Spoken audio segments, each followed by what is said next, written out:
ढोलकीने साथ दिली या धरणी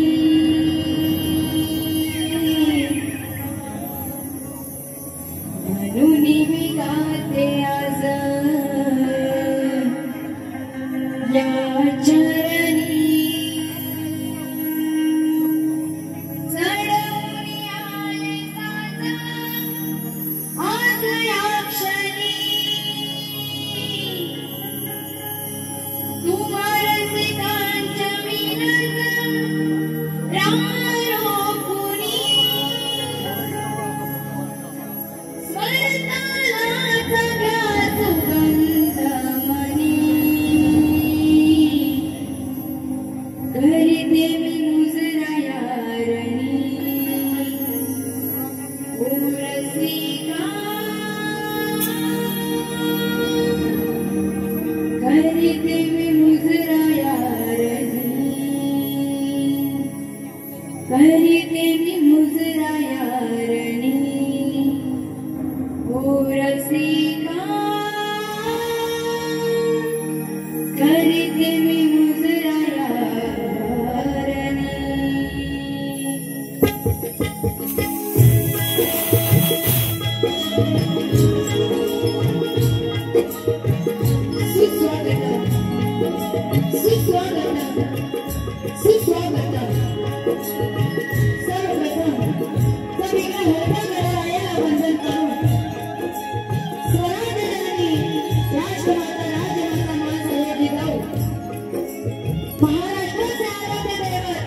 छत्रपती शिवाजी महाराज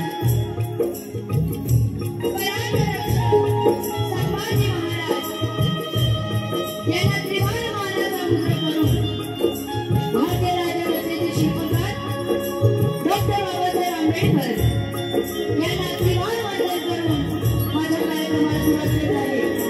त्याचप्रमाणे आपली आई सुकाळी वरदायिनी महाकाली हिच्या चरणी नतमस्तक होऊन हा आजचा कार्यक्रम चित्रचा आयोजित केला आहे। त्या आयोजक म्हणजे कोपरी गावचे सर्व ग्रामस्थ मंडळ यांना सर्वप्रथम माझं शाहिरी मानाचा मुजरा करते आणि त्यांचे मनापासून आभार मानते की त्यांनी मला माझी इथे कला सादर करण्याची संधी दिली। त्याचप्रमाणे त्यांनी आम्हाला जेवणाची उत्कृष्टरित्या अशी सोय करून दिली ते म्हणजे 3 गावचे मानकरी मंत्री महाकालीचे पुजारी श्री संतोषजी गुरव तर यांनाही माझ्या शाहिरी मानाचा मुद्रा करते। त्याचप्रमाणे मला संगीताला साथ देणार आहे किंवा साथ देणार त्यांचे स्वप्नीलता जाधव, बँकेला साथ देणार आहे पंडितदा मोहिते, ऑक्टोपरला साथ देणार आहे सुजितदा जुळे, ढोलकीला साथ देणार आहे काशीनाथ पेडणकर, त्यांना अजून एक सोबत साथ देणार आहे तो म्हणजे माझा भाऊ विरेन शेलार, माझे वडील गुरुवर्य कवी सहशाहीर विवेकी शेलार, तसेच कोरसला साथ देणार आहे ती म्हणजे माझी बहीण अस्मिता शेलार, माझी निर्मित शाखा जे भवानी नागपांडा चिंचोली शेलारवाडी तर यांना माझ्या शाहिरी मानात समुद्र करते। त्याचप्रमाणे आजचा हा कार्यक्रम बघण्यासाठी इथे आलेल्या सर्व तमाम रसिकजनांना माझा शाहिरी मानात समुद्र मानात समुद्र मानात समुद्र करते। त्याचप्रमाणे माझे प्रतिस्पर्धी पुरेवाले शाहीर सूरजजी हळेकर यांनाही या शक्तिवादी शाहीर वैद्य शेलारचा शाहिरी मानात समुद्र मानात समुद्र मानात समुद्र। त्याचप्रमाणे पुरेवाले शाहीर यांनी आपलं प्रमाणपत्र प्रशस्त्र देऊन यायचं आहे।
तर मी माझ्या प्रथम फेरीला सुरुवात करत आहे, सगळ्यांसाठी लक्ष असू द्या।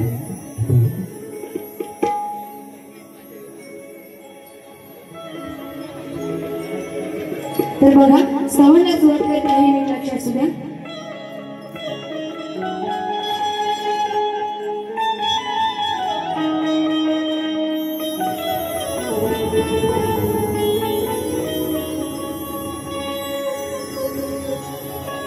वक्रतुंड महाकाय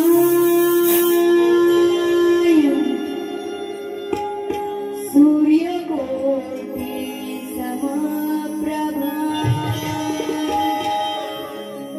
निर्विघ्नं कुरु मे देव सर्वकार्येषु सर्वदा।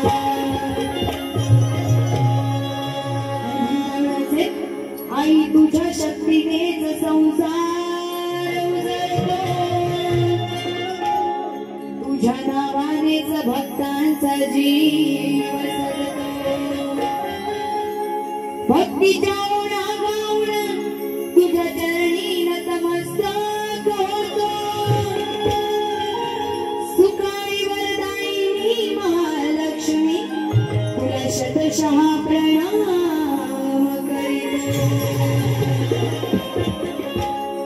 आणि म्हणून काय म्हणायचंय, ना घर चाहिए ना संसार चाहिए,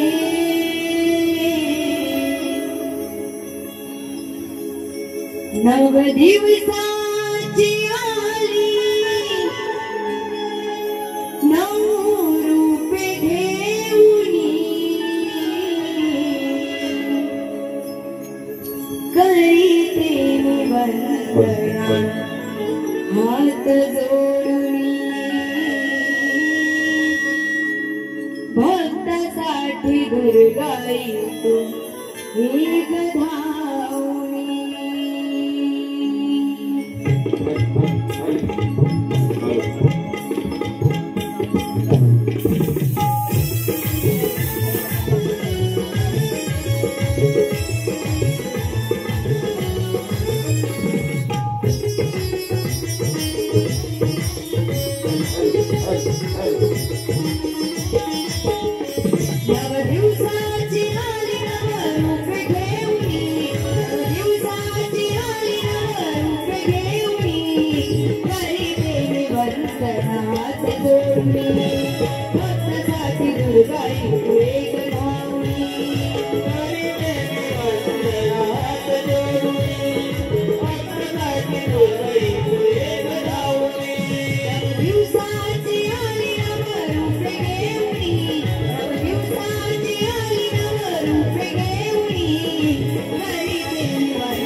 होऊन गेलेली आहे। आता आजचा हा दिवस उजळलाय तो म्हणजे दसरा। तर 9 रात्री 9 दिवसांमध्ये आपण मंदिरात जाऊन आपल्या देवीची मनोभावे पूजा करून तिच्या मंदिरात जाऊन भजन करून आपण हे 9 दिवस रोज भजन करत होतो, रोज मनापासून तिचं पूजन करत होतो आणि तिची श्रद्धा ही आपल्यावरती अशी कायम राहू दे म्हणून काय म्हणायचं आहे? ओ 9 दिवस नवरात्री बसून घटात भक्त तुला पूजिती एवढी मंदिरात।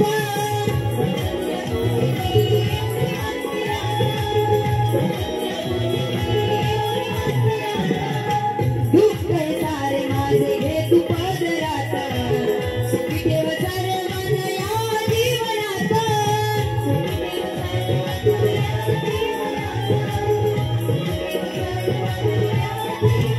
साई वैदेही गाते गुण तुझ्या चरणी, साई वैदेही गाते गुण तुझ्या चरणी। करीते मी वंदना हात जोडून, भक्तासाठी दुर्गाई तू एक रावणी। करीते मी वंदना हात जोडून, भक्तासाठी दुर्गाई तू एक रावणी। 9 दिवसाची आली नव रूपे देऊळी, 9 दिवसाची आली नव रूपे देऊळी। करीते मी वंदना हात जोडून, भक्तासाठी दुर्गाई तू एक रावणी। करीते मी वंदना हात जोडून, भक्तासाठी दुर्गाई तू एक रावणी। करीते मी वंदना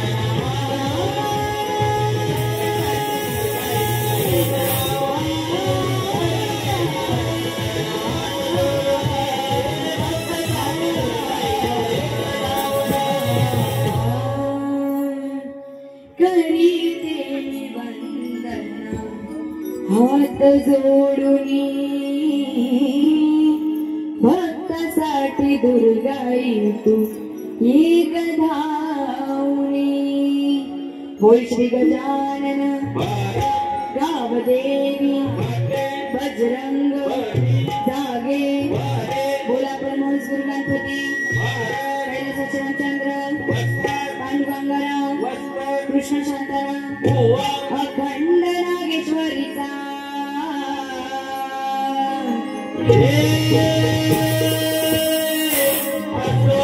जय भवानी नाथ मंडळ चिंचवली शेलारवाडी यांचा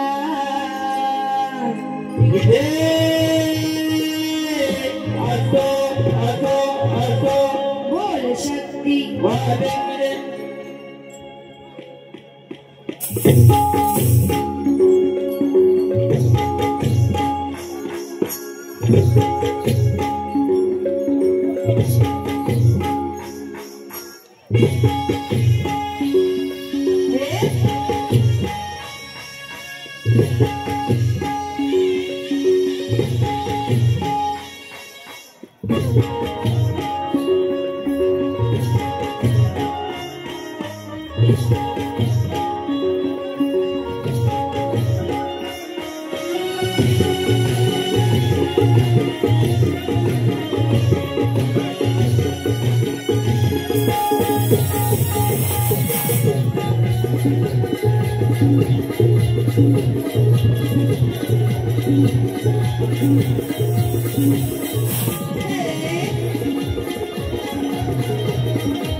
सवन झालेली आहे.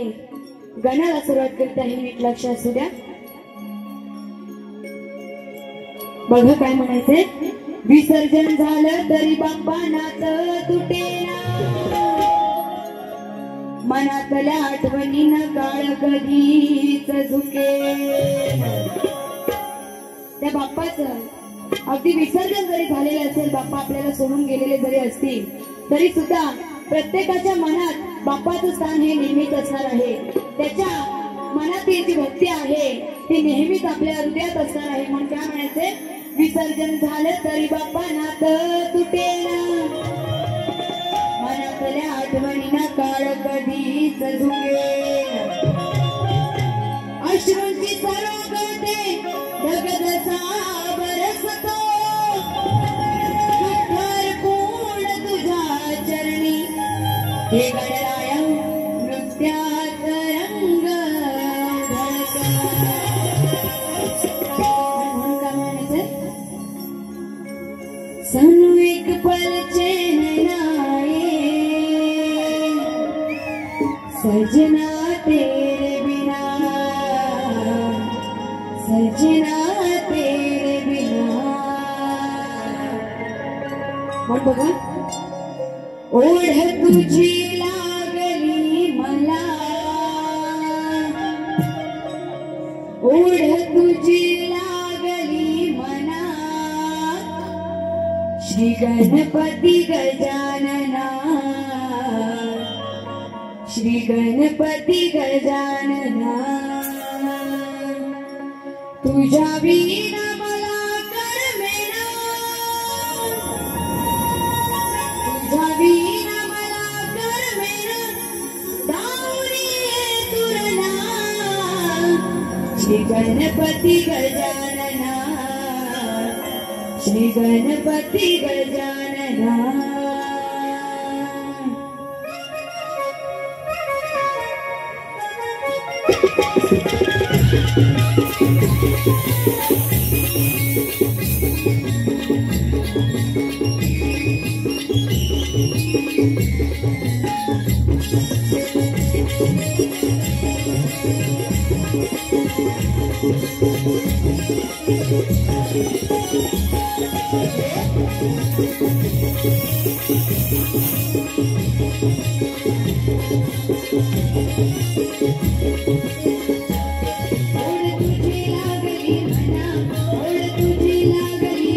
गणपती गजानना गणपती गजानना जमीन मला गणपती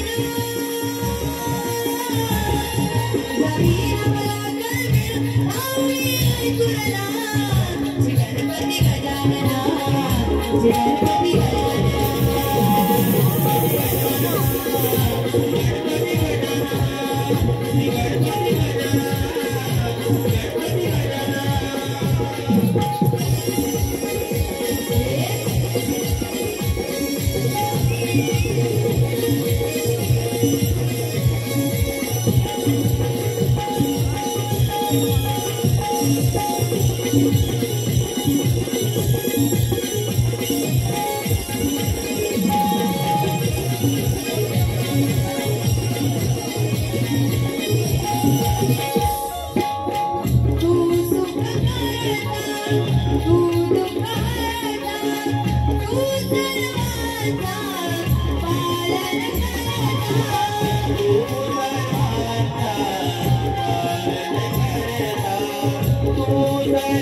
गणपती गजानना गणपती श्री गणपती गजानना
श्रवण आणि गायन झालेलं आहे. आता सुरुवात कशाला करायची? वा, क्या बात आहे. रिस्पॉन्स साठी चांगला आहे बरं का. कशाला सुरुवात करायची? गवळण कशी झाली पाहिजे आधी सांगा. बुवांना घरात परत पाठवायची ना? पाठवायची ना? आता तुम्ही बोलताय म्हणून दुसरी गवळण घेते बुवांसाठी. हा, बुवांसाठी नटकट गवळण काढली होती, पण तुमचा रिस्पॉन्स बघता बुवांसाठी आता दुसरी गवळण घेते. हा, सूरजजी हरेकर, तुम्ही जिथे कुठे असाल तिथनं बाहेर आता पडा आणि माझ्या गवळणीकडे नीट लक्ष देऊन ऐका. हा, काय म्हणायचंय बघा.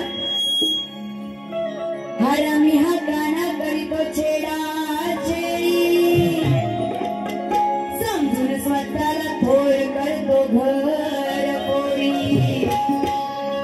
पकडून आज याच्या पायात घालते आज बेडी, आणि मोडणार आहे या गाण्याची आज चांगलीच खोडी.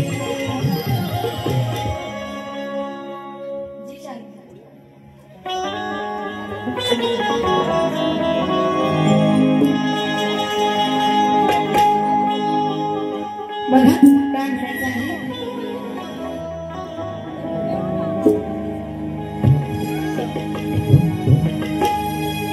गेला इशारा जाता जाता. बघा, गवळण अगदी शास्त्रात आहे, पण तुम्हाला मजा सुद्धा येणार आहे. काय म्हणायचंय. यमुने तीरी त्या गळभावारी, यमुने तीरी त्या गळभावारी, तो वस्त्र हे सारे लपवायचा, तो वस्त्र हे सारे लपवायचा,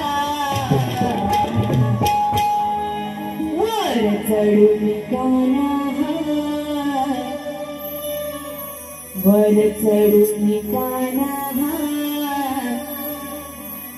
कसा पावा जवानीचा. ऐकायला आलं नक्की. वर चढून काना, कसा पावा, कसा पावा जवानीचा. आता बुवाला तिथपर्यंत काहीतरी वेगळं ऐकायला जाईल. बुवा काय म्हणायचं आहे. यमुने तीरी त्या गळभावारी, तो वस्त्र हे सारे लपवायचा. यमुनेच्या तीरावरती त्या गवळणी सारे स्नान करण्यासाठी गेलेले असतात आणि तेव्हा तो श्रीकृष्ण येऊन त्याचे वस्त्र हरण करतो, वस्त्र चोरतो आणि त्या कळपाच्या झाडावर जाऊन बसतो. आणि म्हणून पुढे काय म्हणायचंय, वर चढून काना, आणि तो वरती त्या कळपाच्या झाडावर बसून कसा पावा जवायचा, म्हणजे पावा वाजवायचा. पावा म्हणजे काय तर बासरी. त्यांची चेष्टा करत तो त्या कळबाच्या झाडावर पावा वाजवत बसायचा बुवा, एवढाच विषय आहे. नाहीतर हरेकर बुवांना काहीतरी भलतच वाटेल. म्हणून काय म्हणायचं आहे, यमुने तीरी त्या कळबावरी तो वस्त्र सारे लपवायचा, वर चढून काना कसा पावा जवायचा, वर चढून काना कसा पावा जवायचा.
वर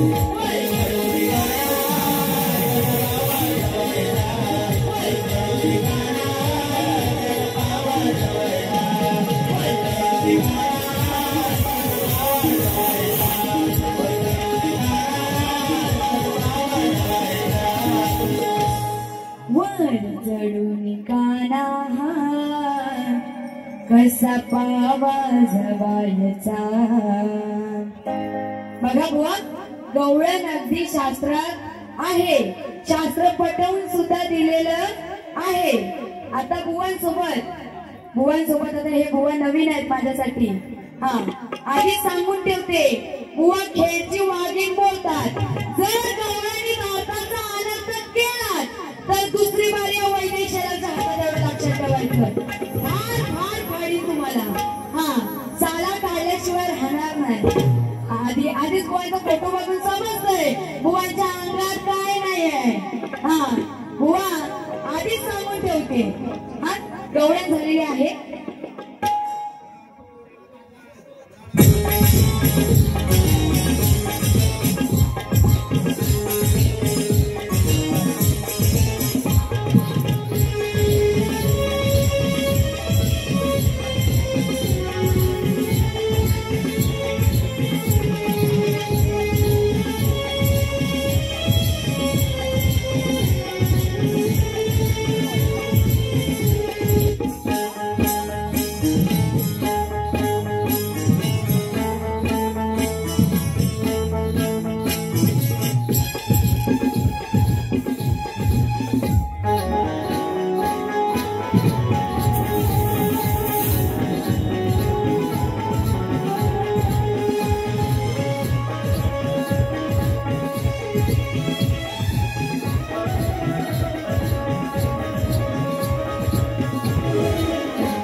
तर बघा, गवळण झालेली आहे. पदाला सुरुवात करते, पण त्याआधी बुवांना प्रश्नपत्र दिलेले आहे. तरी सुद्धा रसिकांना प्रश्न समजण्यासाठी प्रश्न सांगते. बुवांना माझा प्रश्न असा आहे की मधमारूची उंची किती? आणि बुवा, तुम्हाला जर ह्याचं उत्तर ग्रंथ आधारे देता येत असेल तरच द्या, नाहीतर इथे रसिकांना काही सांगाल तर तसं चालणार नाही. बघा, पदाला सुरुवात करीत आहे. नीट लक्ष असू द्या.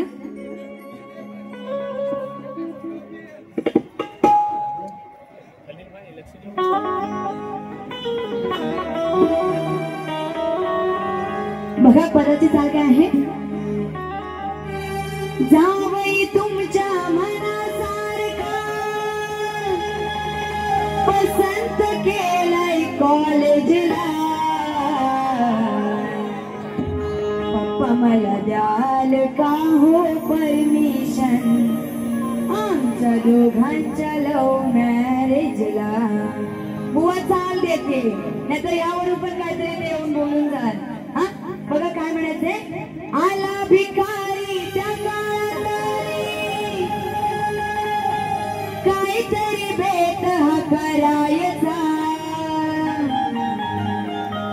आला भिकारी त्या काळातरी काहीतरी भेट हा करायचा. दुसऱ्याची बायको पळवण्यासाठी. बुवाचं लग्न झालंय की नाही मला माहित नाहीये. झालंय, पण तरी सुद्धा बुवांना बोलत नाहीये. हा, दुसऱ्याची बायको पळवण्यासाठी का गेलास तूच मारीच्या. दुसऱ्याची बायको पळवण्यासाठी का गेलास तूच मारीच्या. बघा काय म्हणायचंय. आला भिकारी त्या काळातरी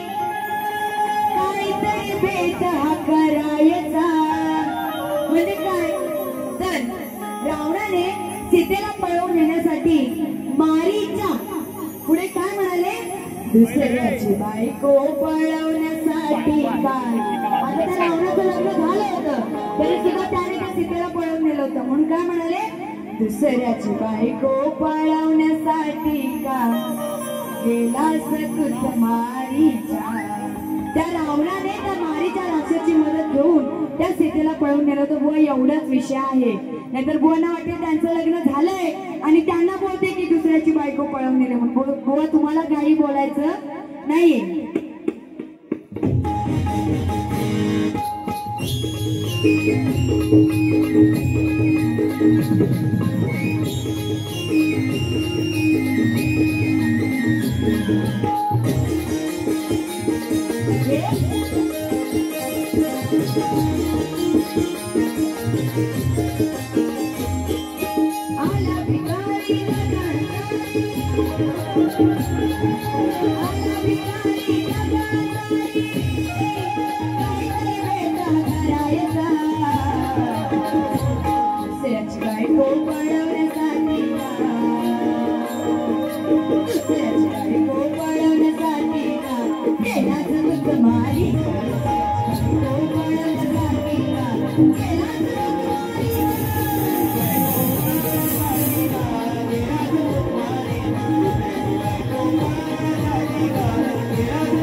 बायको पळवण्यासाठी का आर गेलास तुझ मारीच्या.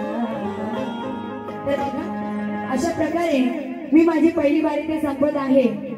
पण जाण्याच्या आधी परत बुवांना सांगते, बुवा वैदेही शेलार म्हणतात, हा साला काढल्याशिवाय राहणार नाही, म्हणून आधीच सांगते प्रत्येक शब्दाचा अर्थ पटवून दिलाय. जर अर्थाचा अनर्थ केला तर या वैदेही शेलारची गाठ एवढं लक्षात ठेवायचे. हरे करू. हा आणि माझी पहिली वारी मी संपत आहे आणि बुवांना पहिल्या वारीसाठी शुभेच्छा देते आणि